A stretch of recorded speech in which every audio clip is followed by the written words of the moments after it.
Welcome to the Outer Rim Rookie, a beginner's journey to joining the 501st. My name is Rob Williams. Today's episode, we're going to talk about 10 things you need to know about becoming a 501st member. I have now trooped for, 6 months now. I've done a total of 12 troops. So 6 months, 12 is not a lot. It goes in seasons and peaks and stuff like that, especially around May the 4th. Can't understand why. But I've done 12 troops now. I'm so excited about doing these troops. And I've learned so much. I've learned so much about what it takes to do this job, this volunteer job. I've made mistakes, even on my very first day, and didn't even realize it. I've learned a lot. And so I decided to make a video about what you need to know, whether it's you're a brand new member of the 501st, whether you want to be a member of the 501st, or even doing it for quite a while and you just need, just kind of forgotten or so. And it happens. Sometimes you get a little rusty. This is like one of those work safe videos for you guys guys and girls out there. So how not to lose an arm in the 501st. So I hope that you get something out of this video. I hope that you learn something. Every episode that I've done in the recent past, when I'm doing my troops, I'm always sitting down asking, what did I learn? What is it that, what is it I got out of this? It's important because I ask my students, what did you learn? It's important that my son understands what they learned.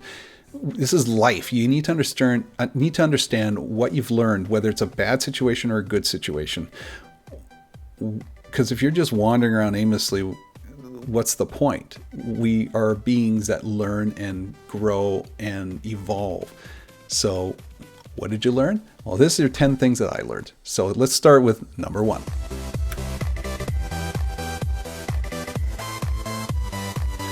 The first bit of advice is ask questions. You need to ask questions. This whole episode started with a simple question that I asked my fellow Outer Rim Garrison members. I asked them, what advice do you have for new recruits? And the responses that I got it was long. It just went on and on and on. And it was wonderful. Some advice that I knew and some advice that was new to me. And some advice I like I said, taken for granted. But it all started with asking a question. And this advice goes for everything, whether it's becoming a 501st member, a new job. I give this advice to my son, to my students, to new staff members. Ask questions. You're not built with the information. You need to learn. You need to ask. And sometimes you learn through making mistakes. Sometimes you learn on the job. And sometimes you learn just by asking questions.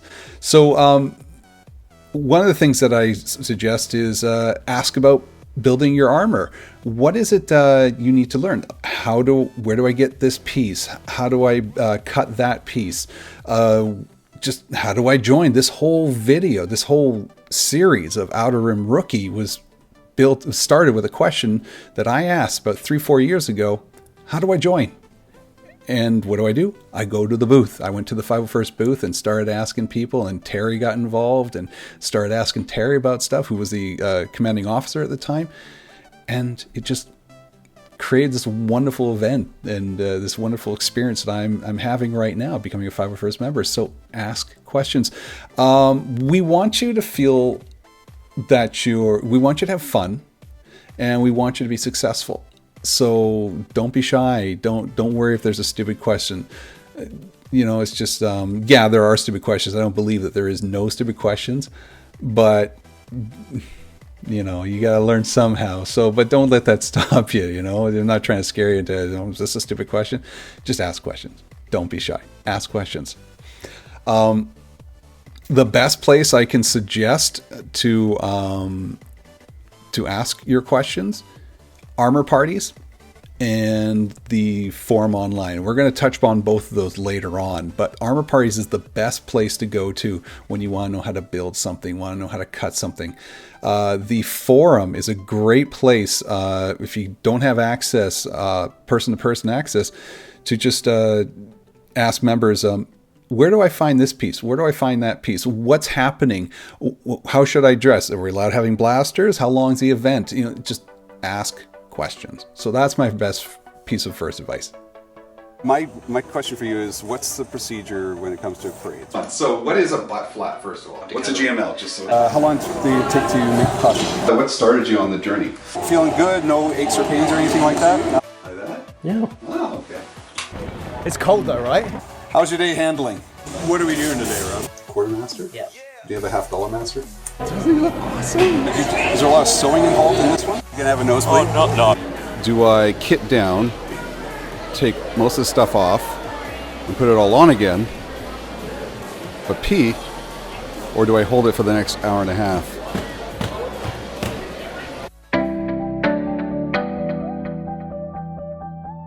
Number 2. It relates to asking questions, and a lot of the questions you're going to ask to a handler. Now, the handler is probably one of the most important people on that floor. Not the most important person, but one of the most important people. The handler is there to help you out. They're there to guide you, help direct you, like, you know, for you TKs out there having trouble looking down, for you TBs like myself, the scout troopers having troubles seeing side to side, they're there to help you look out for the kids. They're there to help guide you where to stand. They're there to help you take a break, check up on you, set you up on the pictures, all this sort of stuff. They're there to keep the kids from beating you up or stepping on your toes or asking you to, are you Darth Vader? Hashtag not Vader, dude. No, I'm a TIE fighter pilot. You TIE fighter pilots know what I'm talking about. But the handlers are so important, and utilize them. Be kind to them, support them, and they will support you. I would also suggest becoming handler. Handle some days, even if you have your costume all ready to go. I would strongly suggest taking part as being a handler, and I've done a handler a few times now. And you are very aware of the surroundings, looking out for the kids, looking out for certain adults who are just kind of not understanding the rules.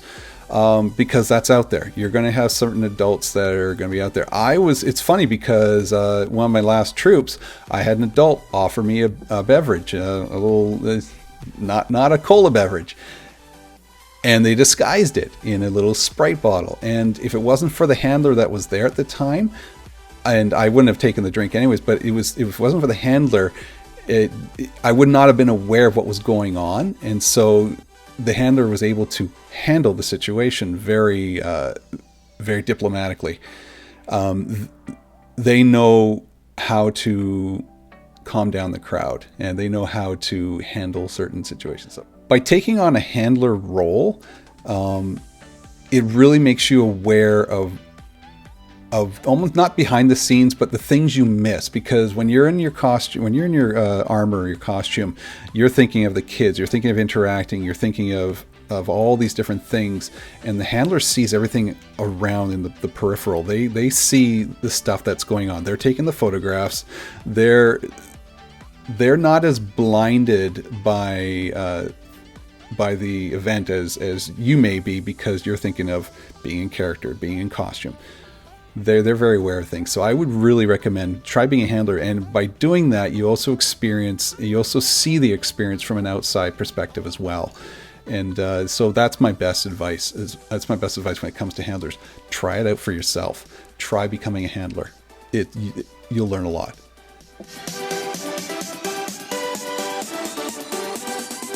Number 3, maintain your armor.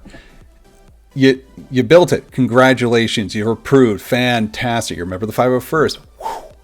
There you go. Does the dream end? No, because you got to maintain this stuff. This armor is going to get beaten. It's going to get hit. It's going to get stepped on. It's going to get banged. It's going to get touched. There's going to be mucus fingers touching it. You're going to drop this. You're going to break that. This stuff is breakable. It's flexible. It's pliable, and it gets dirty. You got to maintain it. You are going to sweat out there. You're going to smell. The last troop I had in Poco, I was out from 10 till 4. I took 2 small breaks, and it was a warm day, and I sweat. I And I noticed one thing. I forgot to wash my balaclava, and I could smell it. And you hockey players know it smell the hockey bag smell, or where that inside a glove smell. You know that smell. It's not a pleasant smell. And you don't want to bring that smell, despite how bad of a bad guy you are, you don't want to bring that smell to the public. You got to be smelling decent. And I'm not saying go out there and spray yourself with Axe and stuff like that. You know, we're not that type of soldiers. We're not trying to pick up Twi'leks out in Jabba the Hutt's palace here. We just watch your odor. All right, we're bad guys doing good, and we're bad guys smelling good. Simple as that. So maintain that arbor. And it also and not just talking the smell, we're also talking about with the dents and the dings, you lose weight, you gain weight. You have to keep maintaining the armor because it's just, as time goes on, it wears down, and you're going to look like a schlub out there if you're not keeping up with the armor. Many times, and you'll realize this after the first few troops, you realize what works, what doesn't. The armor bites that the TKs keep talking about, where they cut inside the arm. As a scout trooper, I've noticed my belt starts hanging, so I had to put Velcro in here. I've got holes in my flight suit. So I had to sew them up. There's a whole bunch of little things that happens over time that wear and tear, and you got to maintain that, or else you're going to look like a schlub. Okay, so keep updating, keep working on it. An Instagram friend, Hydra _ the Hydra, fantastic piece of armor. She's got this black scout trooper costume. Mwah, it's gorgeous, but. One of the things that she designed was a cooling system for the breasts and other areas, because that's what she needed. She troops down south in the States where it's a little bit warmer, and as great as the armor looks, it's warm. So maybe you start understanding things like installing fans, installing this cooling system for whether it's the top part, the bottom part, or whatever part that needs to be cooled, okay? So you need to start thinking about how can I make my costume better? How can I make it more comfortable? How can I make it more workable? So that's another thing. You got to maintain the armor. One of the things that I typically do after every troop is I take everything out, I air it into the closet, I wash all the fabric stuff that's gotten all kind of grungy. Some of it's really tough to wash. So you got a little gentle cycle. You'll figure it out what works for you. And again, if you don't understand what it is, ask questions. But you got to air it out, wash it out, and then hang dry, all that sort of stuff. This is what I do with my Scout Trooper costumes. So it benefits everybody, really.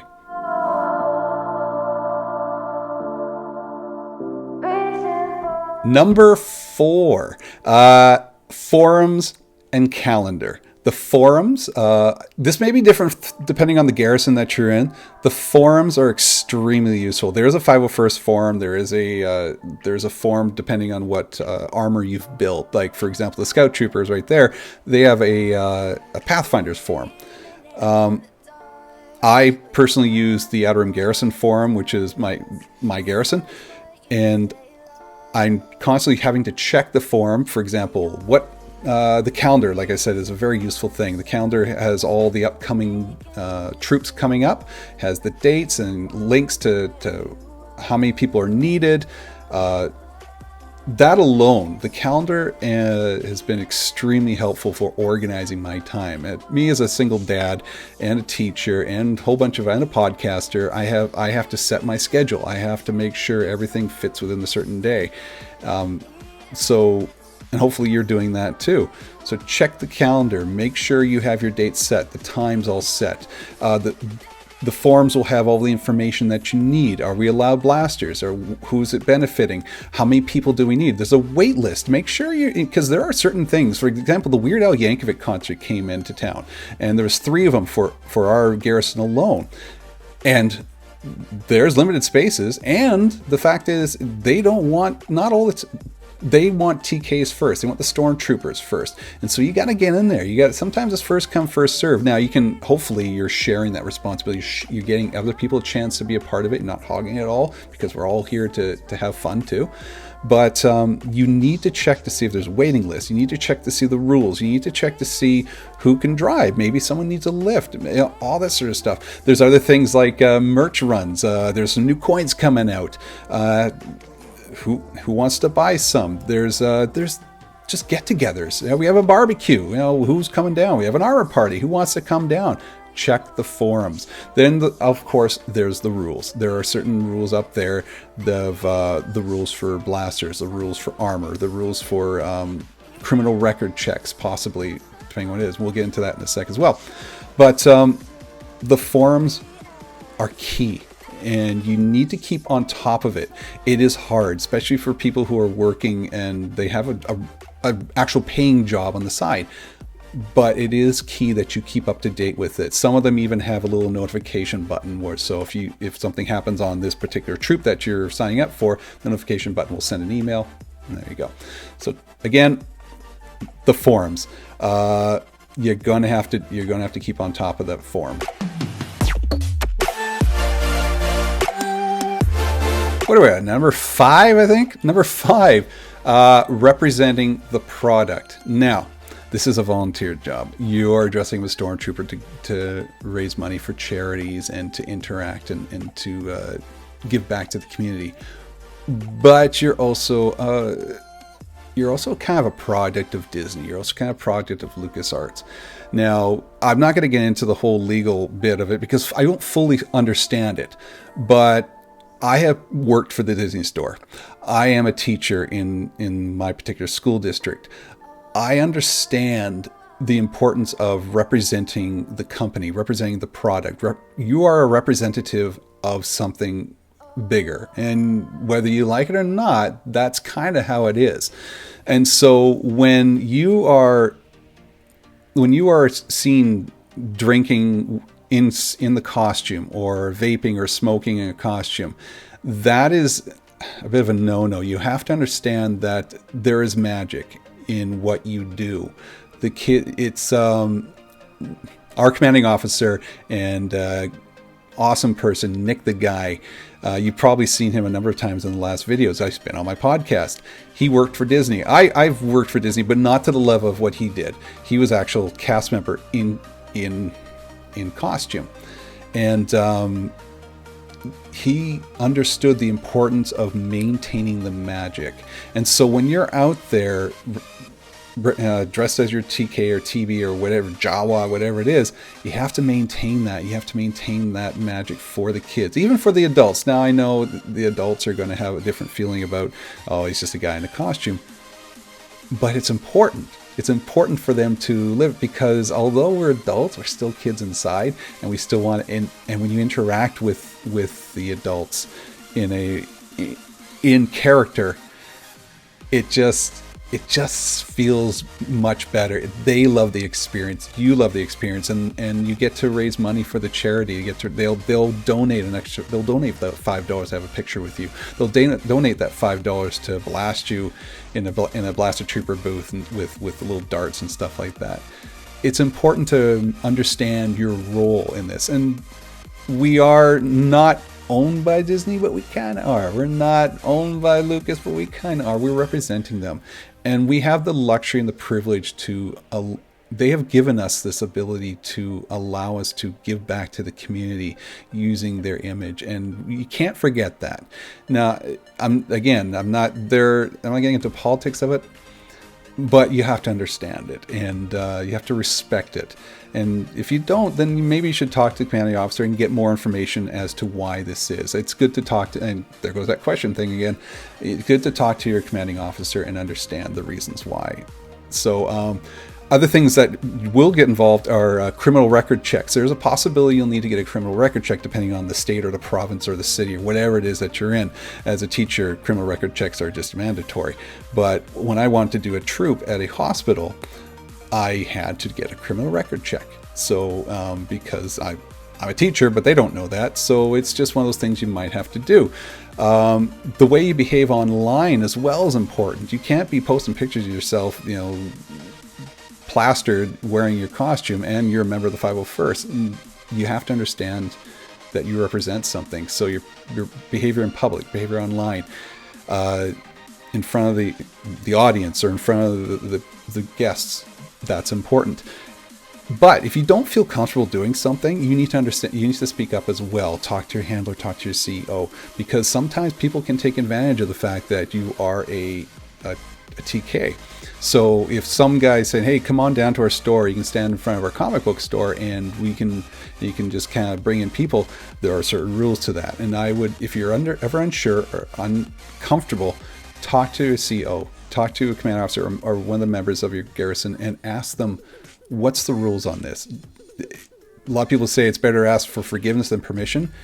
Hesitate on that one. I would ask for clarification first.